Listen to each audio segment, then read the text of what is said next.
If you're using gloves or towels or whatever you're putting under your arms, it's hurting your club head speed.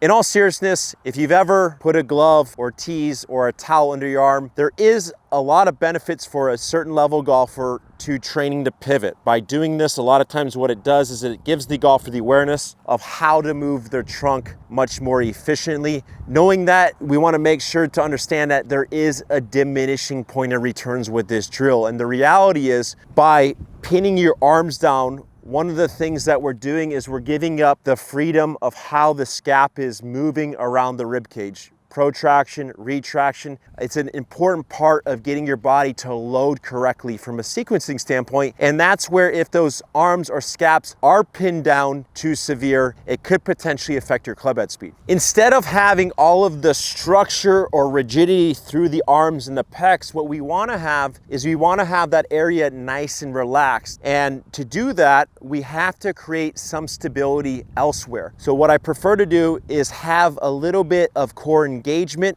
to help set the foundation of the trunk, but also that muscle activation is going to give you much better awareness of where we want to move and rotate through. So going into your setup, we want to make sure that there's a little structure through the core. It helps set the foundation of the pelvis. It also gives me awareness of where I want to move my body from. The arms are now instead going to be nice and relaxed, to the point where if I took my grip, I could slide my lead hand through there and there's not going to be any resistance. If I had a glove on there or a towel, it would be very hard to slide my hand in there. If I flip to the front view and we look at that difference, what you'll see is a nice and relaxed arms, okay, are gonna sit more forward on the nipple line. The more tension and pressure I have between them, you'll start to see the arms get pulled back. Now, this is really important along with how the scaps are moving in terms of establishing the appropriate distance you should stand from the ball. The other thing you'll notice from that down the line view is that when my arms are nice and relaxed, you'll notice my humerus is hanging roughly 90 degrees perpendicular to the ground. So that is one of the ways we can tell if those arms are nice and relaxed. The more you start to see that humerus go back, you'll start to see it angling a little bit differently. That's probably a sign that there's a little bit too much tension or pressure between the arms and the pecs.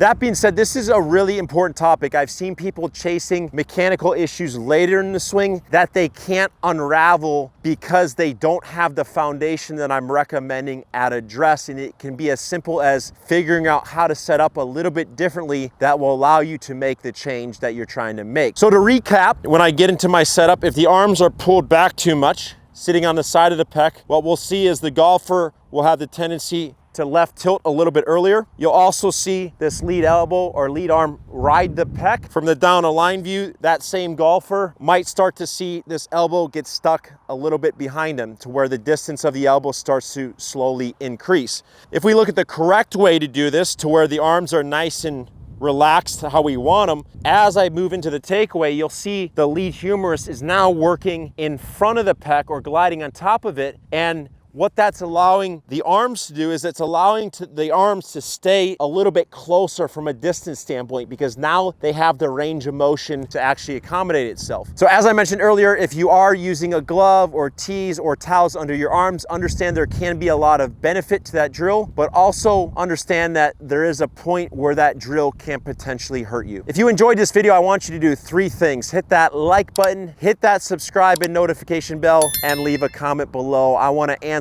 more questions that you have regarding your golf swing. We'll see you next time.